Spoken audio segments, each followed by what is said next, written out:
Bienvenidos a mi espacio, Libros de Desayuno. Yo soy Victoria Tierra.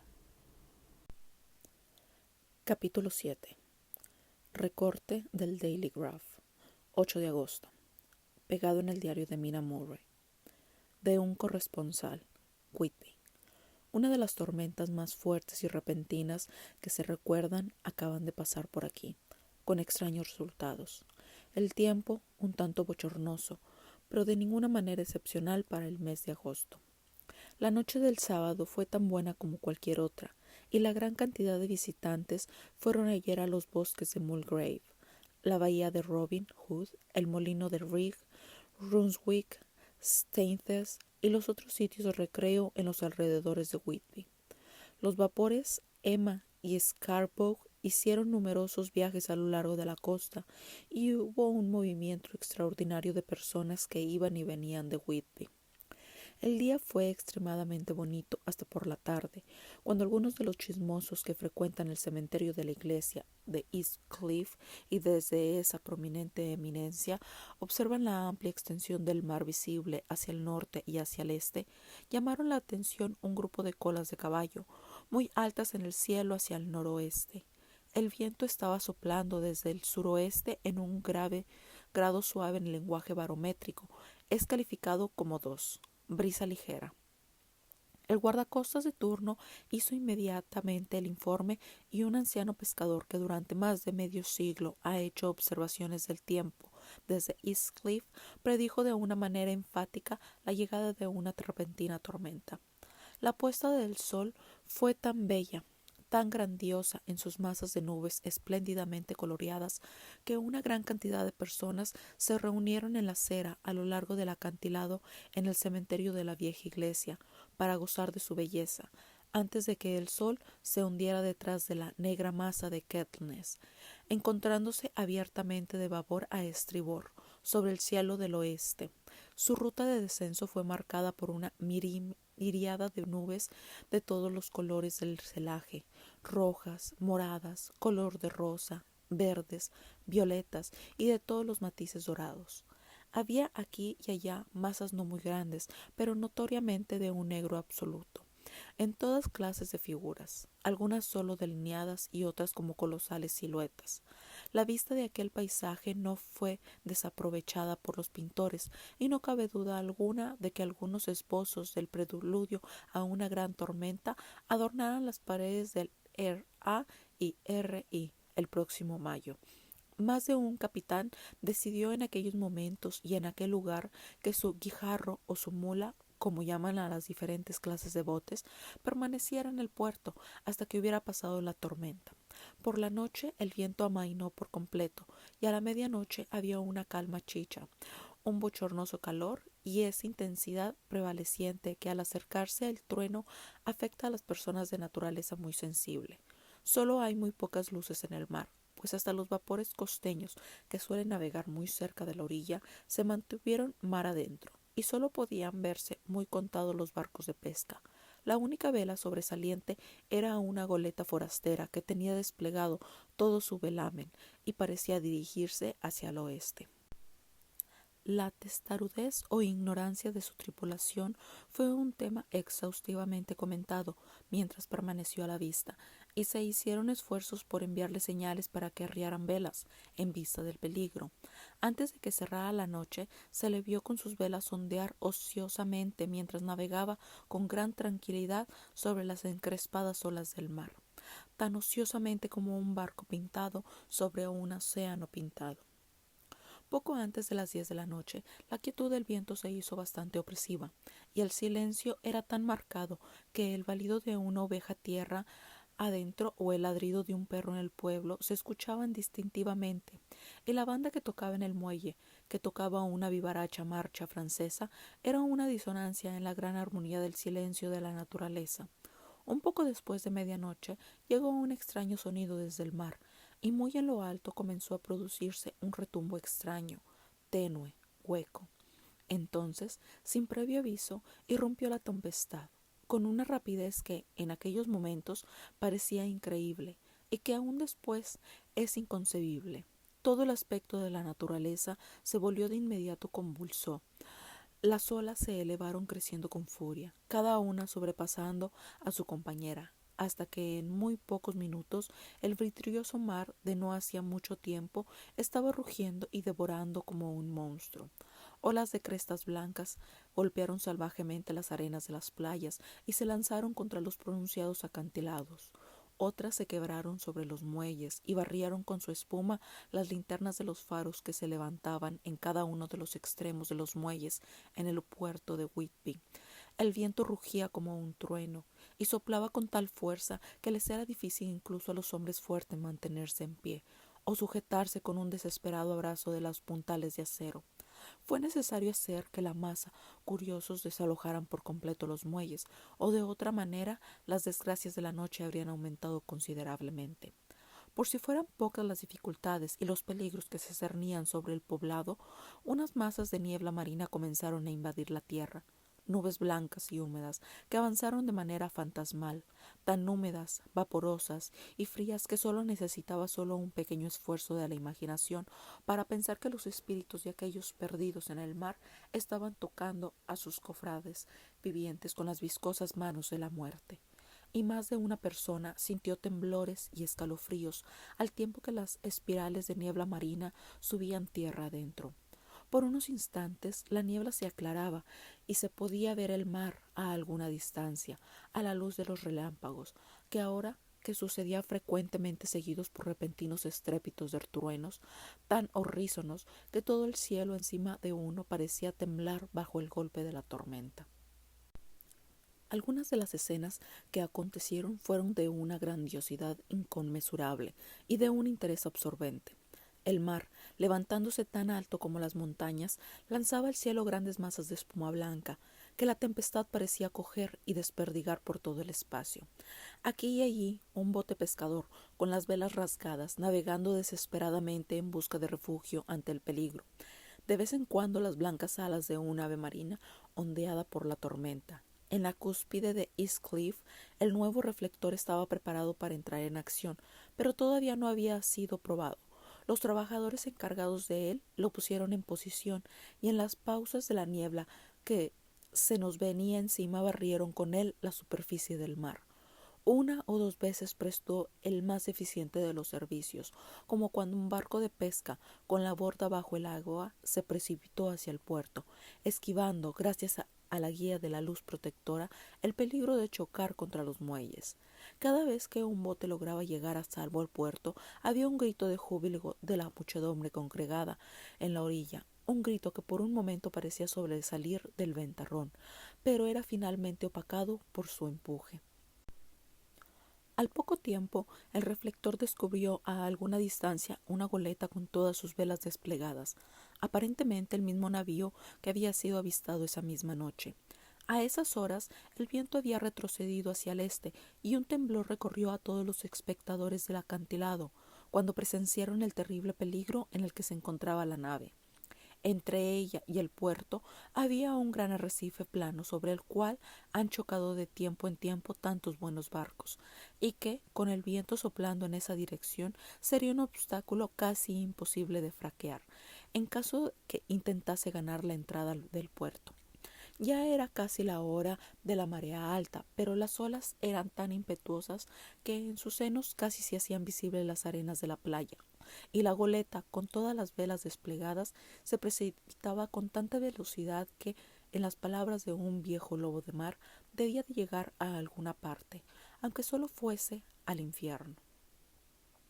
Luego llegó otra ráfaga de niebla marina, más espesa que todas las anteriores, una masa de neblina húmeda que pareció envolver a todas las cosas como un sudario gris, y dejó asequible a los hombres solo el órgano del oído, pues el ruido de la tempestad, el estallido de los truenos y el retumbo de las poderosas oleadas que llegaban a través del húmedo ambiente eran más fuertes que nunca. Los rayos del reflector se mantuvieron fijos en la boca del puerto a través del muelle del este, donde se esperaba el choque, y los hombres contuvieron la respiración. Repentinamente, el viento cambió hacia el noroeste y el resto de la neblina marina se diluyó, y entonces Mirabile dictu, entre los muelles, levantándose de ola en ola a medida que avanzaba a gran velocidad, entró la rara goleta con todas sus velas desplegadas y alcanzó el santuario del puerto. El reflector la siguió y un escalofrío recorrió a todos los que la vieron, pues atado al timón había un cuerpo con la cabeza caída que se balanceaba horriblemente hacia uno y otro lado con cada movimiento del barco. No se podía ver ninguna otra forma sobre cubierta. Un gran estado de reverencia y temor sobrecogió a todos cuando vieron que el barco, como por milagro, había encontrado el puerto, guiado solamente por las manos de un hombre muerto. Sin embargo, todo se llevó a cabo más rápidamente de lo que tardó en escribir estas palabras. La goleta no se detuvo, sino que, navegando velozmente a través del puerto, embistió en un barco de arena y grava lavado por muchas mareas y muchas tormentas, situado en la esquina sureste del muelle que sobresale bajo East Cliff y que localmente es conocido como el muelle Tate Hill. Por supuesto que cuando la nave embistió contra el montón de arena, se produjo una sacudida considerable. Cada vega, lazo y montaje sufrió la sacudida y una parte del mástil principal se vino abajo. Pero lo más extraño de todo fue que, en el mismo instante en que tocó la orilla, un perro inmenso saltó a cubierta desde abajo, como si hubiese sido proyectado por el golpe.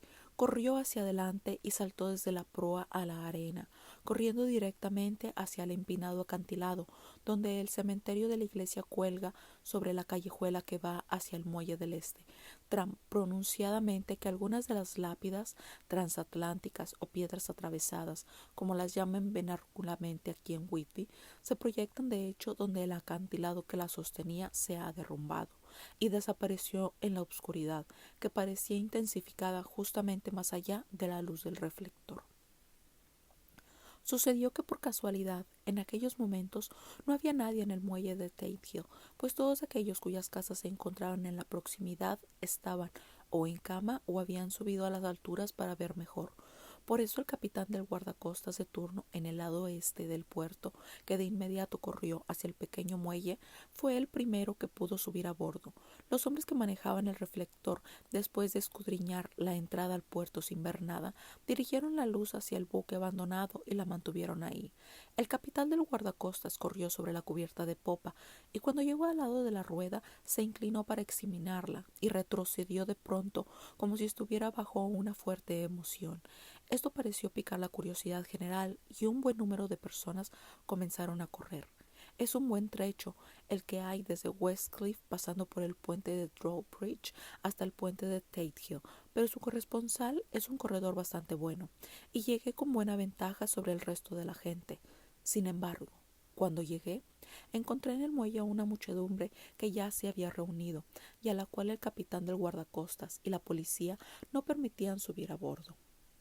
Por cortesía del jefe de marineros se me permitió, como corresponsal que soy, subir a bordo y fui uno de los pequeños del grupo que vio al marinero muerto mientras se encontraba todavía atado a la rueda del timón. No era de extrañar que el capitán del guardacostas se hubiera sorprendido o que hubiera sido temor, pues no es muy común que puedan verse cosas semejantes. El hombre estaba simplemente atado de manos, una sobre otra, a la cabilla de la rueda del timón. Entre su mano derecha y la madera había un crucifijo, estando los rosarios con los cuales se encontraba sujeto, tanto alrededor de sus puños como de la rueda, y todo fuertemente atado por las cuerdas que lo amarraban. El pobre sujeto puede ser que ya haya estado sentado al principio, pero el aleteo y golpeteo de las velas habían hecho sus efectos en el timón de la rueda y lo arrastraron hacia uno y otro lado, de tal manera que las cuerdas con las que estaba atado le habían cortado la carne hasta el hueso. Una detallada descripción del estado de cosas fue hecha y un médico, el cirujano J. M. Caffin de East Elliot Place número 33, quien subió inmediatamente después de mí, declaró después de hacer un examen que el hombre debió de haber estado muerto por lo menos durante 2 días. En su bolsillo había una botella, cuidadosamente tapada con un corcho, y vacía, salvo por un pequeño rollo de papel que resultó ser el apéndice del diario de bitácora. El capitán del guardacostas dijo que el hombre debió haber atado sus propias manos apretando los nudos con sus dientes. El hecho de que el capitán del guardacostas fue el primero en subir a bordo pude evitar algunas complicaciones más tardes en la corte del almirantazgo, pues los guardacostas no pueden reclamar el derecho de salvamiento a que pueden optar todos los civiles que sean primeros en encontrar un barco abandonado. Sin embargo, los funcionarios legales ya se están moviendo y un joven estudiante de leyes está asegurando en altas y claras voces que los derechos del propietario ya están completamente sacrificados, siendo retenida su propiedad en contravención a los estatutos de manos muertas, ya que la caña del timón, como emblema, si no es prueba de posesión delegada, es considerada mano muerta. Es innecesario decir que el marinero muerto ha sido reverentemente retirado del lugar donde mantenía su venerable vigilancia y guardia, con una tenacidad tan noble como la del joven Casablanca, y ha sido colocado en el depósito de cadáveres en espera de futuras pesquisas. Ya está pasando la repentina tormenta y su ferocidad está menguando. La gente se desperdiga en direcciones a sus casas y el cielo está comenzando a enrojecer sobre la campiña de Yorkshire. Enviaré a tiempo para su próxima edición más detalles del barco abandonado que encontró tan milagrosamente la ruta hacia el puerto en medio de la tormenta. 9 de agosto. La secuela al extraño arribo del barco abandonado en la tormenta de anoche es casi más asombrosa que el hecho mismo. Resulta que la goleta es rusa, de Varna, y que es llamada Demetrio. Está llena casi enteramente de lastre de arena de plata, con solo una pequeña cantidad de carga. Muchas cajas grandes de madera llenas de tierra. Esta carga estaba consignada a un procurador de Whitby, el señor S. F. Billington, de la creciente número 7, quien esta mañana fue a bordo y tomó posesión formal de los bienes consignados a nombre de él. El cónsul ruso, también actuador por el lado del embarque, tomó posesión formal del barco y pagó todos los impuestos y portuarios, etc. No se habla de otra cosa aquí que la extraña coincidencia. Los empleados del Ministerio de Comercio han sido exageradamente escrupulosos en ver que todos los trámites legales se cumplan de acuerdo con las disposiciones vigentes. Como el asunto parece que va a ser un milagro de 9 días, están evidentemente determinados a que no exista causa para mayores complicaciones. Se ha notado bastante interés por el perro que saltó a tierra cuando el barco encalló, y más de un miembro de la APCA, que es muy fuerte aquí en Whitby, ha tratado de hacerse cargo del animal, pero para desconsuelo general no ha sido posible encontrarlo en ningún lado. Más bien parece que ha desaparecido por completo del pueblo. Muy bien, puede ser que se encontrara aterrorizado y que haya corrido a refugiarse en los pantanos, donde posiblemente está todavía escondido. Hay algunos que miran con miedo esta última posibilidad, pues podría ser que después se convierta en un peligro, ya que evidentemente se trata de una bestia feroz. Temprano, esta mañana, un perro grande, un mastín mestizo perteneciente a un comerciante de carbón cercano al mueble de Tate Hill, apareció muerto en el camino situado enfrente al patio de su dueño. Había estado peleando y, manifestamente, tuvo a un oponente salvaje, pues tenía la garganta desgarrada y su vientre estaba abierto como por una garra salvaje. Más tarde. Por amabilidad del inspector del Ministerio de Comercio, se me ha permitido que eche una mirada al cuaderno de bitácora del Demetrio, que está en orden hasta hace 3 días, pero que no contenía nada de especial interés, excepto lo relativo a los hechos de hombres desaparecidos. El mayor interés, sin embargo, se centra respecto al papel encontrado en la botella, que fue presentado hoy durante las averiguaciones, y puedo asegurar que un cuento más extraño como el que parece deducirse de ambas cosas nunca se había atravesado en mi camino. Como no hay motivos para guardar secreto, se me permite que los use y le envíe a usted un relato detallado, omitiendo simplemente detalles técnicos de marinería y de sobrecargo. Casi parece como si el capitán hubiese sido sobrecogido por una especie de manía antes de que hubiesen llegado mar adentro, y que ésta se continuara desarrollando persistentemente a través del viaje. Por supuesto, mi aseveración debe ser tomada como grano, porque estoy escribiendo según lo dictado por un empleado del cónsul ruso, quien amablemente traduce para mí, ya que hay poco tiempo. Cuaderno de bitácora del Demetrio. De Berna a Whitby. Escrito el 18 de julio. Pasan cosas tan extrañas, de las que mantendré de aquí en adelante una detallada información hasta que lleguemos a tierra. El 6 de julio terminamos de embarcar el cargamento, arena de plata y cajas de tierra. Por la tarde zarparemos. Viento del este, fresco. Tripulación, 5 manos, 2 oficiales, cocinero y yo, capitán. El 11 de julio, al amanecer entramos al Bósforo. Subieron a bordo empleados turcos de la aduana. Propinas, todo correcto. Reanudamos viaje a las 4 p.m. 12 de julio. A través de los Dardanelos, más empleados de aduana y barco insignia del escuadrón de guardia. Otra vez propinas. El trabajo de los oficiales detallado, pero rápido. Querían deshacerse de nosotros con prontitud. Al anochecer pasamos al archipiélago. El 13 de julio pasamos Cabo Matapán. La tripulación se encuentra insatisfecha por algo. Parece asustada, pero no dice por qué. El 14 de julio estuve un tanto ansioso por la tripulación. Todos los hombres son de confianza y han navegado conmigo otras veces. El piloto tampoco pudo averiguar lo que sucede. Solo le dijeron que había algo y se persignaron. El piloto perdió los estribos con uno de ellos ese día y le dio un puñetazo. Esperaba una pelea feroz, pero todo está tranquilo. El 16 de julio, el piloto informó en la mañana que uno de la tripulación, Petrovsky, ha desaparecido. No pudo dar más datos. Tomó guardia a babor a las 8 campanas. Anoche fue revelado por Abramov, pero no fue a acostarse a su litera. Los hombres, muy deprimidos, dijeron todos que ya esperaban algo parecido, pero no dijeron más sino que había algo a bordo. El piloto se está poniendo muy impaciente con ellos. Temo más incidentes enojosos más tarde. El 17 de julio, ayer, uno de los hombres, Olaragen, llegó a mi cabina y de una manera confidencial y temerosa me dijo que él pensaba que había un hombre extraño a bordo del barco. Me narró que en su guardia había estado escondido detrás de la cámara de cubierta, pues había lluvia de tormenta, cuando vio a un hombre alto, delgado, que no se parecía a ninguno de la tripulación, subiendo la escalera de la cámara y caminando hacia adelante sobre cubierta, para luego desaparecer. Lo siguió cautelosamente, pero cuando llegó cerca de la proa no encontró a nadie, y todas las escotillas estaban cerradas.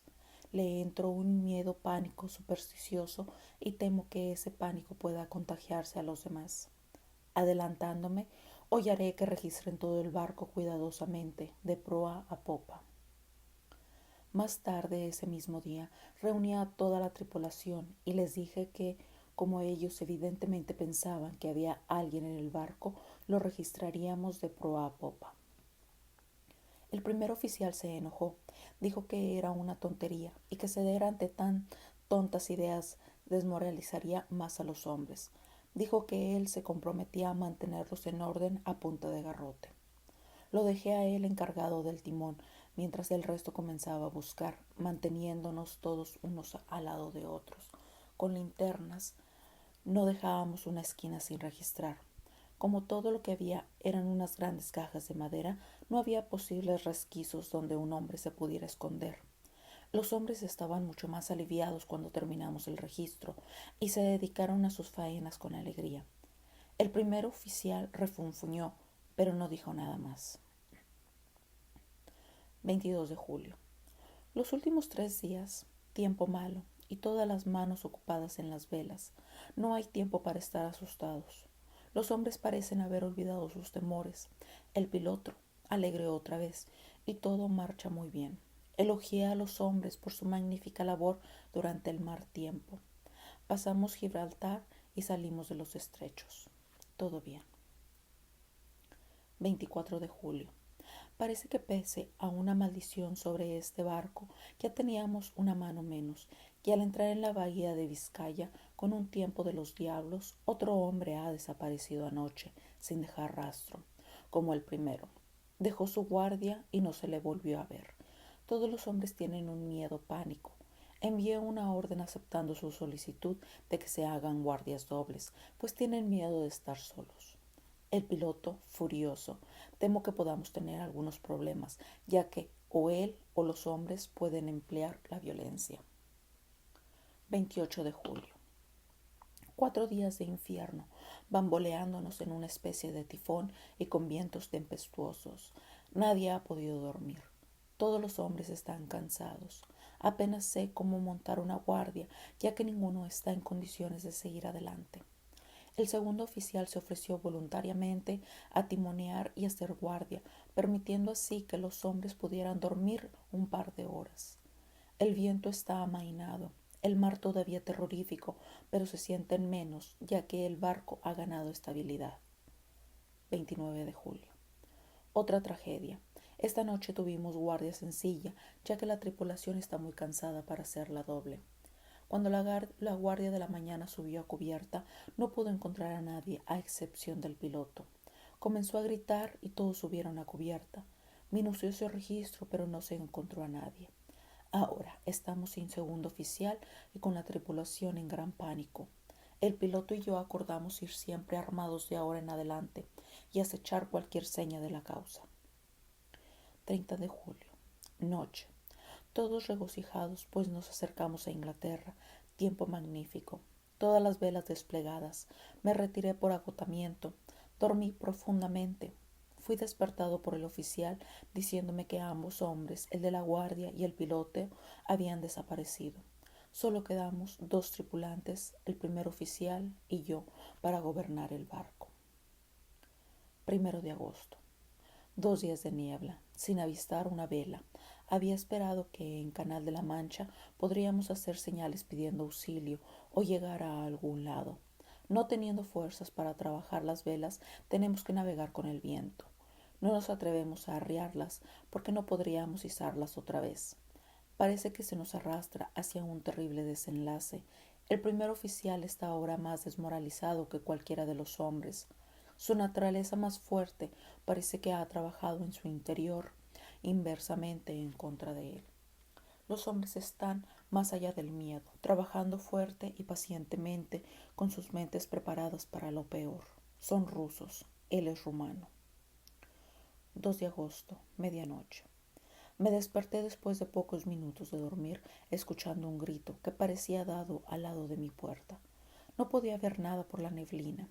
Corrí a cubierta y choqué contra el primer oficial. Me dice que escuchó el grito y corrió, pero no había señales del hombre que estaba de guardia. Otro menos. Señor, ayúdanos.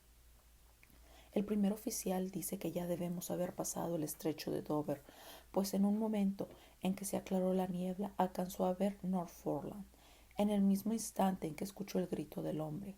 Si es así, estamos ahora en el Mar del Norte, y solo Dios puede guiarnos en esta niebla, que parece moverse con nosotros, y Dios parece que nos ha abandonado. 3 de agosto. A medianoche fui a relevar al hombre en el timón, y cuando llegué no encontré a nadie ahí. El viento era firme, y como navegamos hacia donde nos lleve, no había ningún movimiento. No me atreví a dejar solo el timón, por lo que le grité al oficial. Después de unos segundos, subió corriendo a cubierta en sus franelas. Traía los ojos desorbitados y el rostro macilento, por lo que temo mucho que haya perdido la razón. Se acercó a mí y me susurró con voz ronca, colocando su boca cerca de mi oído, como si temiese que el mismo aire escuchara. Está aquí. Ahora lo sé. Al hacer guardia anoche lo vi. Un hombre alto y delgado y sepulcralmente pálido. Estaba cerca de la proa mirando hacia afuera. Me acerqué a él a rastras y le hundí mi cuchillo, pero éste lo atravesó, vacío como el aire. Al tiempo que hablaba, sacó su cuchillo y empezó a moverlo salvajemente en el espacio. Luego continuó. Pero ¿cómo está aquí? Lo encontré. está en la bodega, quizá en una de esas cajas. Las desatornillaré una por una y veré. Usted sujete el timón. Y con una mirada de advertencia, poniéndose el dedo sobre los labios, se dirigió hacia abajo. Se estaba alzando un viento peligroso y yo no podía dejar el timón. Lo vi salir otra vez a cubierta con una caja de herramientas y una linterna y descender por la escotilla delantera. Está loco, completamente delirante de locura, y no tiene sentido que trate de detenerlo. No puede hacer daño a esas grandes cajas. Están detalladas como arcilla, y que las arrastre de un lado a otro no tiene ninguna importancia. Así es que me quedo, cuido el timón y escribo estas notas. Solo puedo confiar en Dios y esperar a que la niebla se aclare. Entonces, si puedo pilotear la nave hacia cualquier puerto con el viento que haya, arriaré las velas y me quedaré descansando, haciendo señales pidiendo auxilio. Ya casi todo ha terminado. Justamente cuando estaba comenzando a pensar que el primer oficial podría regresar más calmado, pues lo escuché martillando algo en la bodega, y trabajar le hace bien. Subió por la escotilla un grito repentino que me heló la sangre, y apareció él sobre cubierta como disparado por un arma, completamente loco, con los ojos girando y el rostro convulso por el miedo. «¡Sálvame! ¡Sálvame!», gritó, y luego miró a su alrededor al manto de neblina. Su horror se volvió desesperación y con voz tranquila dijo: «Sería mejor que usted también viniera, capitán, antes de que sea demasiado tarde. Está aquí. Ahora conozco el secreto. El mar me salvará de él, y es todo lo que queda». Antes de que yo pudiera decir una palabra o pudiera adelantarme para detenerlo, salió a la amura y deliberadamente se lanzó al mar. Supongo que ahora yo también conozco el secreto. Fue este loco el que despachó a los hombres uno a uno, ahora él mismo los ha seguido. Dios me ayude. ¿Cómo voy a poder dar parte de todos estos horrores cuando llegue al puerto? Cuando llegue a puerto. ¿Y cuándo será eso? 4 de agosto. Todavía neblina, que el sol no puede atravesar. Sé que el sol ha ascendido porque soy marinero, pero no sé por qué otros motivos. No me atrevo a ir abajo, no me atrevo a abandonar el timón. Así es que pasé aquí toda la noche, y en la velada oscura de la noche lo vi, a él. Dios me perdone, pero el oficial tuvo razón al saltar por la borda. Era mejor morir como un hombre. La muerte de un marinero en las azules aguas del mar no puede ser objetada por nadie. Pero yo soy el capitán y no puedo abandonar mi barco. Pero yo frustraré a este enemigo o monstruo, pues cuando las fuerzas comiencen a fallarme, ataré mis manos al timón y junto con ellas ataré eso a lo cual esto. Él no se atreve a tocar, y entonces, venga bien, buen viento o mal viento, salvaré mi alma y mi honor de capitán. Me estoy debilitando y la noche se acerca. Si puede verme otra vez a la cara, podía ser que no tuviese tiempo de actuar. Si naufragamos, tal vez se encuentre esta botella, y aquellos que me encuentren comprenderán, si no, bien. Entonces todos los hombres sabrán que he sido fiel a mi juramento. Dios y la Virgen Santísima y los santos ayuden a una pobre alma ignorante que trata de cumplir con su deber. Por supuesto, el veredicto fue de absolución. No hay evidencia que aducir, y si fue el hombre mismo quien cometió los asesinatos o no fue él, es algo que nadie puede atestiguar. El pueblo aquí sostiene casi universalmente que el capitán es simplemente un héroe y se le va a enterrar con todos los honores. Ya está arreglado que su cuerpo debe ser llevado con un tren de botes por un trecho a lo largo del Esk, y luego será traído de regreso hasta el muelle de Tate Hill y subido por la escalinata hasta la abadía, pues se ha dispuesto que sea enterrado en el cementerio de la iglesia, sobre el acantilado. Los propietarios de más de 100 barcazas ya han dado sus nombres, señalando que desean seguir el cortejo fúnebre del capitán. No se han encontrado rastros del inmenso perro, por eso hay mucha tristeza, ya que, con la opinión pública en su presente estado, el animal hubiera sido, creo yo, adoptado por el pueblo. Mañana será el funeral, y así terminará este nuevo misterio del mar. Del diario de Mina Murray, 8 de agosto. Lucy pasó toda la noche muy intranquila y yo tampoco pude dormir. La tormenta fue terrible y mientras retumbaba fuertemente entre los tiestos de la chimenea me hizo temblar. Al llegar una fuerte ráfaga de viento parecía el disparo de un cañón distante. Cosa bastante rara. Lucy no se despertó, pero se levantó 2 veces y se vistió. Por fortuna, en cada ocasión me desperté a tiempo y me las arreglé para desvestirla sin despertarla, metiéndola otra vez en cama. Es cosa muy rara este su sonambulismo, pues tan pronto como su voluntad es frustrada de cualquier manera física, su intención, si es que la tiene, desaparece y se entrega casi excesivamente a la rutina de su vida. Temprano esta mañana nos levantamos las dos y bajamos hasta el puerto para ver si había sucedido algo durante la noche. Había muy poca gente en los alrededores y aunque el sol estaba brillando y el aire estaba claro y fresco, las grandes olas amenazantes que parecían más oscuras de lo que eran debido a que la espuma las coronaba con penachos de nieve, se abrían paso a través de la estrecha boca del puerto, como un hombre que camina a codazos entre la multitud. Sin razón aparente, me sentí contenta de que Jonathan no hubiera estado en el mar, sino en tierra. Pero, ¿está en tierra o en mar? ¿Dónde está él? ¿Y cómo? Me estoy poniendo verdaderamente ansiosa por su paradero. Si solo supiera lo que debo hacer y si pudiera hacer algo. 10 de agosto. Los funerales del pobre capitán, hoy, fueron de lo más conmovedor. Todos los botes del puerto parecían estar ahí, y el féretro fue llevado en hombros por capitanes todo el camino, desde el muelle de Tate Hill hasta el cementerio de la iglesia. Lucy vino conmigo y nos fuimos muy temprano a nuestro viejo asiento, mientras el cortejo de botes retomó el río hasta el viaducto y luego descendió nuevamente. Tuvimos una vista magnífica y vimos la procesión casi durante todo el viaje. Al pobre hombre lo pusieron a descansar cerca de nuestro asiento, de tal manera que nosotras nos paramos, y cuando llegó la hora pudimos verlo todo. La pobre Lucy parecía estar muy nerviosa. Estuvo todo el tiempo inquieta y alterada, y no puedo sino pensar que sus sueños de la noche le están afectando. Hay algo muy extraño. No quiere admitirme a mí que hay alguna causa para su desasosiego, o si hay alguna causa, ella misma no la comprende.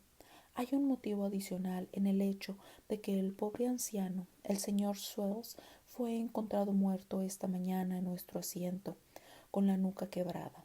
Evidentemente, como dijo el médico, cayó de espaldas sobre el asiento, presa de miedo, pues en su rostro había una mirada de temor y horror que los hombres decían los hacía temblar. Por querido anciano, quizá ha visto a la muerte con sus ojos moribundos. Lucy es tan dulce y siente las influencias más agudamente que otra gente. Ahora mismo está muy excitada por un pequeño detalle al que yo no le presté mucha atención, aunque yo misma quiero mucho a los animales. Uno de los hombres que siempre subía aquí para mirar los botes era seguido por su perro. El perro siempre estaba con él.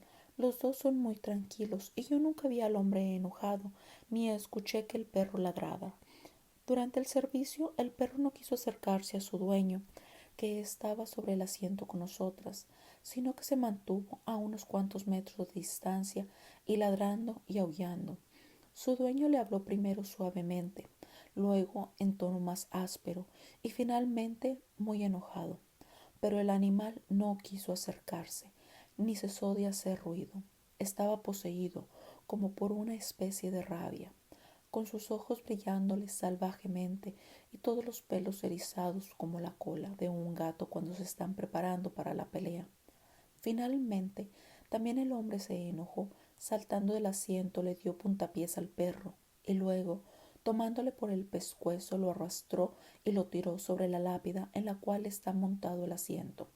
En el momento en que tocó la lápida, la pobre criatura recobró su actitud pacífica, pero comenzó a temblar desesperadamente. No trató de irse, sino que se enroscó, temblando y agachándose, y se encontraba en tal estado de terror que yo traté de calmarlo, aunque sin efecto. Lucy también sintió compasión, pero no intentó tocar al perro, sino que solo lo miró con lástima. Temo mucho que tenga una naturaleza demasiado sensible como para que pueda andar por el mundo sin problemas. Estoy segura de que esta misma noche soñará con todo lo que ha sucedido, toda la acumulación de hechos extraños, el barco piloteado hasta el puerto por un hombre muerto, su actitud atado al timón con un crucifijo y rosarios, el emotivo funeral, el perro, unas veces furioso y otras aterrorizado. Le dará abundante material para sus sueños. Creo que para ella lo mejor sería retirarse a su cama, cansada físicamente, por lo que la llevaré a dar una larga caminata por los acantilados de la bahía de Robin Hood, y luego de regreso no creo que después le queden muchas inclinaciones para caminar dormida. Fin del capítulo 7. Los libros abren tus ojos.